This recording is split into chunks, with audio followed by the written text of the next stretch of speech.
4 तारीख को भरपूर मज़ा आएगा और पहले से ज़्यादा इंजॉयमेंट मिलेगी इंशाल्लाह। यार सबसे पहले तो मुझे जो जडेजा बहुत पसंद है। खैर बाहर हो गया, मुझे बहुत दुख हुआ। अच्छा खिलाड़ी खेलता था, उसके खेल को हम इंजॉय करते थे, मज़ा आता था। शाहिनशाह के बाद आ गया नसीम शाह, खुशदिल शाह, शाह नवाज धानी। सिर्फ शाह है बस हमारी टीम में। अस्सलाम वालेकुम दोस्तों, शहरियार भाई ने हमें ज्वाइन कर लिया है। 155 रन से जीत पाकिस्तान को मिली हांगकांग के खिलाफ। कितना कॉन्फिडेंस बिल्ड होगा प्लेयर ने जो परफॉर्म किया, इस पर आप क्या कहेंगे? और जो 4 तारीख को एक और टाकरा हो रहा है पाकिस्तान वर्सेस इंडिया, तो इस पर क्या कहेंगे? कॉम्बिनेशन क्या होनी चाहिए? क्या विनिंग कॉम्बिनेशन के साथ जाना चाहिए? और इंडिया के लिए कहीं ना कहीं बैड न्यूज़ है, रविंद्र जडेजा जो है ना अनफिट हो गए, उसकी जगह अक्षर पटेल ने ली है। क्या लगता है आपको, क्या अब उनके लिए मुश्किल हो सकती है? अस्सलाम वालेकुम व्यूअर्स। पाकिस्तान का कॉन्फिडेंस तो मेरे ख्याल से जो इंडिया से हम बीट हुए थे ना, उसी दिन बहाल हो गई थी। पाकिस्तान की कॉन्फिडेंस उसी दिन बहाल हो गई थी। भले हम हार गए थे, लेकिन हम क्योंकि अंदर ग्राउंड में उतरने के टाइम हम उस वक्त थे अंडर प्रेशर पे। थोड़ी बॉलिंग लाइन हमारा थोड़ा सा, बैटिंग पे हम थे इंतजार कर रहे थे, लेकिन उस दिन बैड लक हमारा ये हो कि बैटिंग नहीं चला, लेकिन बॉलिंग पे हम थोड़े से थे कन्फ्यूज़ कि यार धानी खेलेगा और नसीम खेलेगा, इंडिया के ख़िलाफ़ क्या होगा। लेकिन कुदरती ऐसा हो गया कि अब हमारी टीम में सिर्फ शाह चल रहे। शाहिनशाह के बाद आ गया नसीम शाह, खुशदिल शाह, शाह नवाज धानी। सिर्फ शाह है बस हमारी टीम में।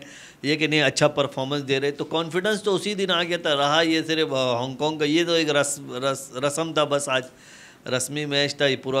हमारे कुछ व्यूवर्स आज कैलकुलेशन निकाल कर बैठे हुए थे कि श्रीलंका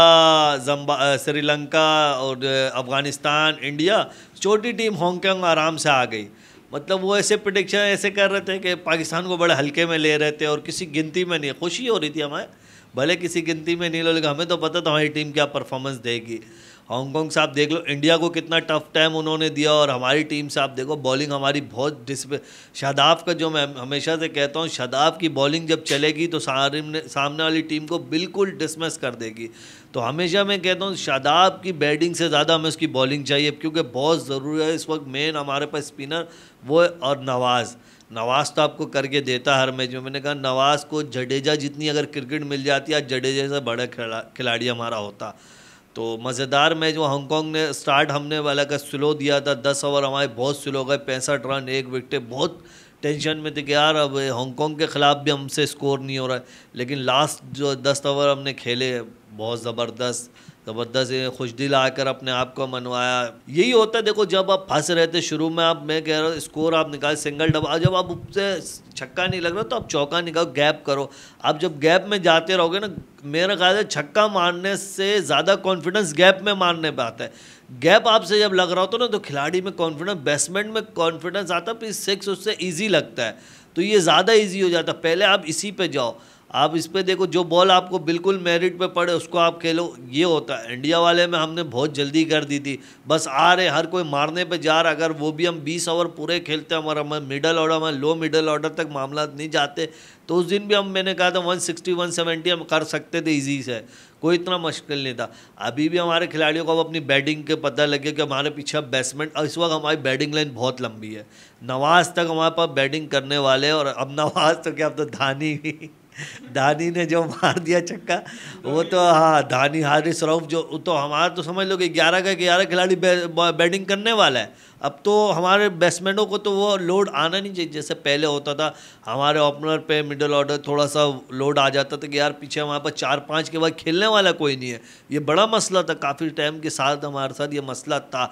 लेकिन इस वक्त जो हमारा T20 में हमारे पास तो 11वां खिलाड़ी भी छक्के मारने वाला खिलाड़ी भी है, और अपने इंप्रेशन से खेल रहा है। तो टीम में बेहतरीन मेरे ख्याल से बहुत अच्छा किया। हम तो चाह रहे थे कि आज थोड़ी सी चेंजिंग भी हो, लेकिन बाबर ने देखा कि नहीं, हम इसी लड़कों को लेके चले कॉन्वेक्ट, ताकि नेक्स्ट मैच हमारा फिर बड़ा मैच है इंडिया के साथ, तो उसको मद्देनजर उसको देखते हुए उसने रखा है। तो ठीक है, अच्छा फैसला था और उस पर भरपूर उतरा। बहुत ज़बरदस्त मैच हुआ, बॉलिंग भी बहुत ज़बरदस्त हुई, दिल खुश हुआ देख कर। तो अब 4 तारीख को क्या लगता है, अब एक जानिब सूर्य कुमार यादव, दूसरी जानिब खुशदिल शाह, तो किसके, इन दोनों के दरमियान जो टाकरा होगा, कौन चलेगा? आपको क्या लगता है, क्या खुशदिल शाह इंडिया के खिलाफ इसी तरह चलने में कामयाब होंगे, और क्या सूर्य कुमार यादव जो हांगकांग के खिलाफ चले थे वो पाकिस्तान के खिलाफ भी चलेंगे? यार सबसे पहले तो मुझे जो जडेजा बहुत पसंद है। खैर बाहर हो गया, मुझे बहुत दुख हुआ। अच्छा खिलाड़ी खेलता था, उसके खेल को हम इंजॉय करते थे, मज़ा आता था, वो पिच पे होता था, ग्राउंड में होता।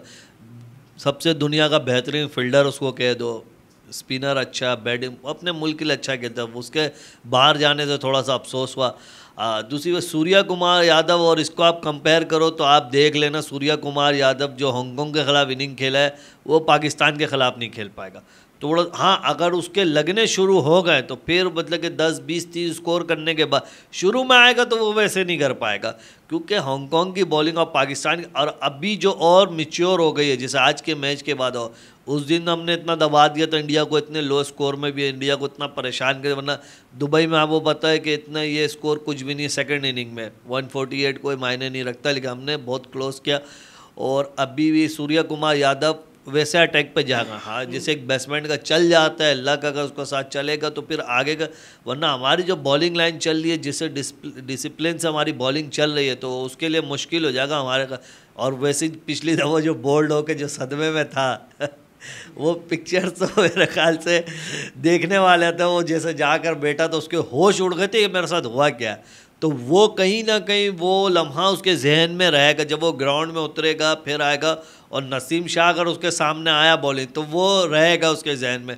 तो इतना आसान नहीं होगा, क्या पता जाए भी अटैक के लिए अपने आप को, क्योंकि बड़ा खिलाड़ी वो ही होता है जो थोड़ा सा अटैक करे अपने कॉन्फिडेंस बहाल करने के लिए, कामयाब भी हो सकता है और दोबारा से फेल भी हो सकता है।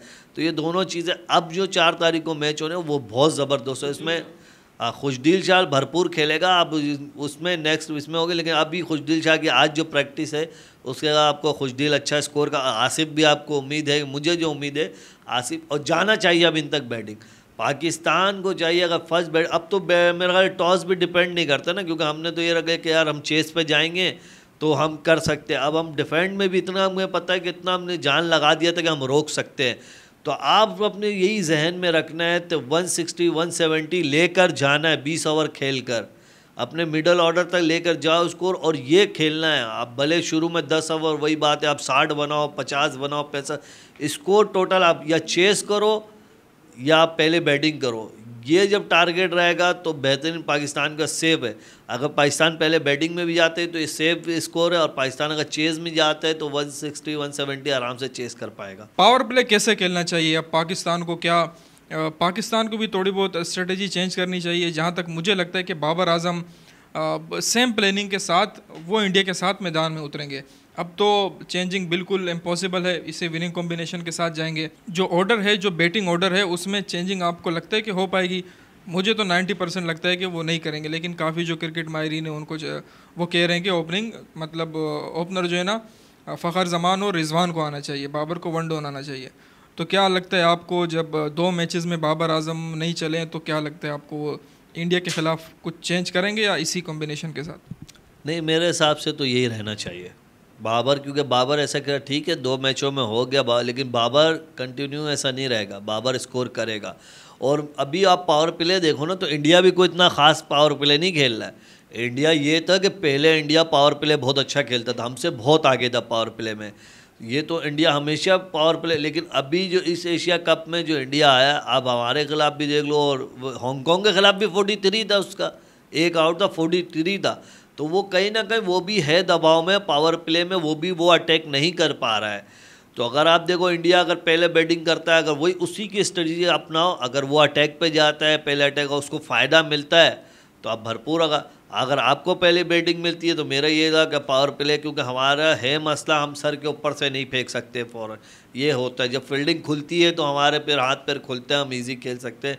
तो मेरे हिसाब से अगर फ़खर की इनिंग में अगर ओपनिंग नया गेंद थोड़ा सा मसला, अगर फ़खर शुरू में भी आउट हो गया तो हमारे लिए मसला है। फिर ये कि फ़खर को वन डाउन पे ओपनर, ये दोनों सही है, एक दूसरे को समझे काफ़ी टाइम से हैं, तो बेहतरीन है। मेरे ख्याल से चेंजिंग ओपनिंग में नहीं हो, या टीम भी सेम होनी चाहिए, क्योंकि इन खिलाड़ियों में बहुत कॉन्फिडेंस आ गया और ये अब नहीं छोड़ेंगे। 4 तारीख को भरपूर मज़ा आएगा और पहले से ज़्यादा इन्जॉयमेंट मिलेगी इंशाल्लाह।